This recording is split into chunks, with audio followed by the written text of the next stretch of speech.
dipersembahkan oleh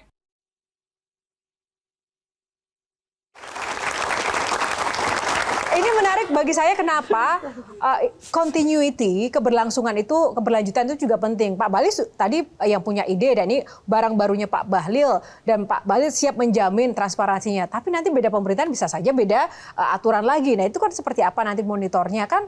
Ya kalau Pak Bahlil masih menjadi Menteri Investasi, tapi ternyata mungkin lebih tinggi lagi posisinya. Karena sekarang kita dari nggak hanya tambang Pak, isu IKN aja keberlanjutannya juga masih mengambang nih. Jadi seperti apa begitu loh jaminannya? Kalau saya begini ya, saya selalu berpikir pemerintah ini harus berjalan terus, siapapun pemimpinnya. Dan untuk urusan IUP, saya sudah laporkan kepada Pak Prabowo. Sebelum itu saya sudah diskusi sama Pak Prabowo. Saya minta arahan terhadap ide ini. Dan Pak Prabowo sangat setuju. Dia katakan bahwa lakukan, ini bagus. Jadi saya juga menjalankan itu atas dasar referensi pemikiran-pemikiran cerdas dari pemimpin-pemimpin kita. Nah, siapapun yang akan melanjutkan, ini tetap harus jalan karena ini keputusan pemerintah. Bukan keputusan pribadi Bahlil Lahadalia. Jadi siapapun dia, mau menteri apapun, kalau sudah ada keputusan, dia wajib menjalankan. Terkecuali ada perubahan kebijakan. Tapi rasanya perubahan kebijakan itu hanya dapat dilakukan oleh Pak Presiden. Dan presidennya kan sudah tersampaikan sebelumnya. Berarti sekarang ini dari kabinet sudah mulai meminta nasihat-nasihat dari Pak Prabowo ya Pak ya? Walaupun belum menjadi presiden. Beliau kan kabinet yang sekarang. Oh, kabinet yang sekarang. Kalau Pak Prabowo kan sama-sama anggota kabinet dengan saya. Iya. Jadi dalam berdiskusi biasa aja. Jadi bukan nasihat, berdiskusi yang konstruktif. Tadi kan Bapak katakan meminta pendapat dari Pak Prabowo dan juga nasihat-nasihat juga. Pendapat itu bagian daripada diskusi. Pendapat itu instrumennya diskusi. Bahwa itu ada diskusinya yang sama untuk kebaikan negara, ya alhamdulillah kan hasilnya kan baik. Apalagi bisa dilanjutkan ya Pak ya setelah itu ya. Idenya.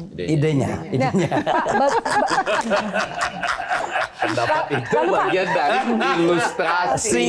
Dan itu bagian daripada ilustrasi.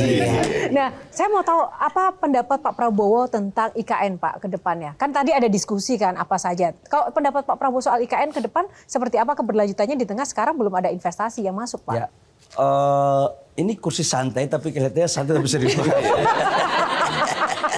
Makin lama agak terasa panas. Agak merempet-merempet. Yang pertama gini ya, kalau kita bicara tentang IKN ya, Pak Prabowo dalam berbagai kesempatan, dalam berbagai kampanye, beliau secara baik di forum umum maupun di forum media mengatakan bahwa salah satu program itu adalah melanjutkan IKN. Karena IKN itu sudah ada undang-undangnya. Dan dalam perspektif itu saya pikir tidak ada isu.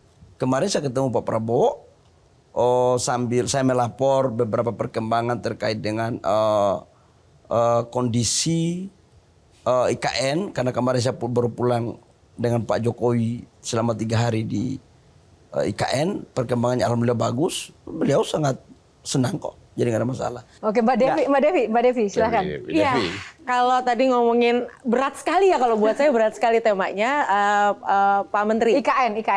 Oke. Katanya IKN yang saya dengar dan itu pernyataan Pak Menteri kalau nggak salah koreksi bahwa tidak ada investor. Nah, atau belum. Ya. Nah, saya mau nanya Pak Menteri, saya nggak mau masuk ke situ. Jangan-jangan Indonesia emas yang menurut saya bisa jadi Indonesia gemas, cemas, dan lemas itu bukan karena investornya Pak Menteri gagal atau belum bisa menarik investor ke IKN, tapi saya melihat sisi anak mudanya. Karena riset sendiri yang saya lakukan 3 tahun yang cocok dengan riset-riset dunia, anak muda sekarang boro-boro kayak Pak Menteri. Pede, berani segala macam, natap mata aja nggak berani, dan rata-rata sekarang pengusaha konon kabarnya memilih tatapan memecat. mata saya cukup berani ya. Oh iya. Dan suka membawa akibat barangkali. Terus, nah artinya ada problem dari anak-anak muda kita yang tidak punya kapasitas untuk merebut hati investor.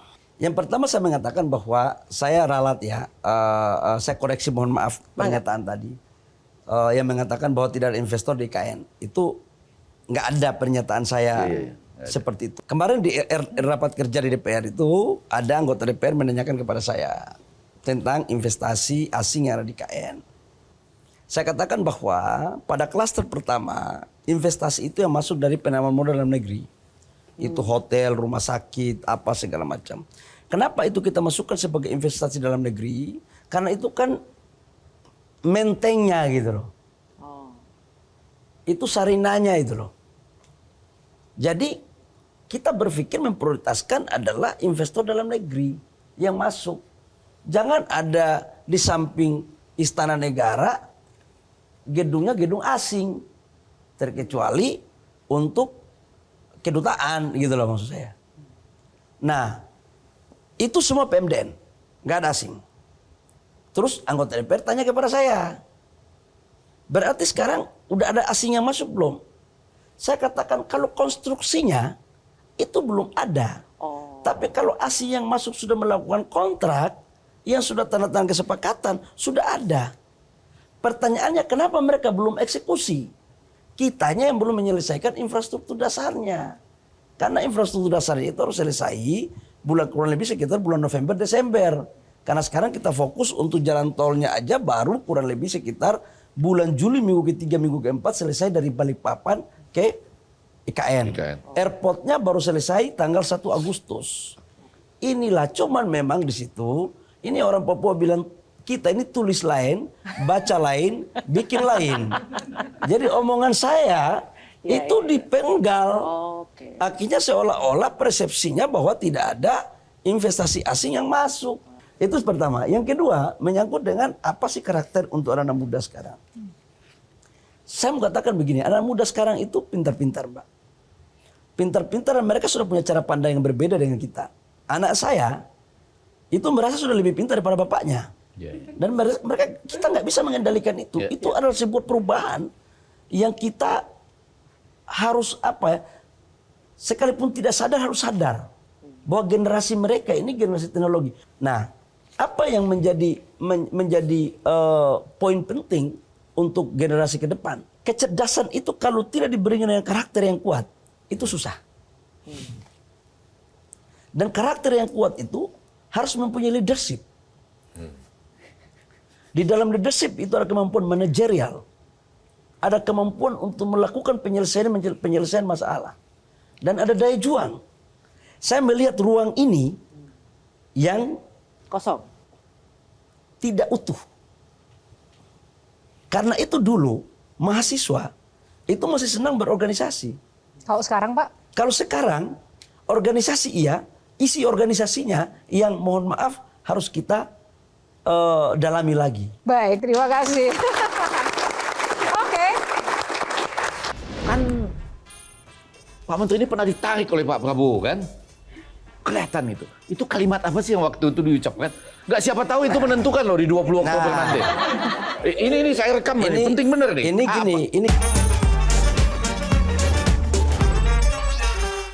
Jelajahi cara baru mendapatkan informasi. Download Metro TV Extend sekarang.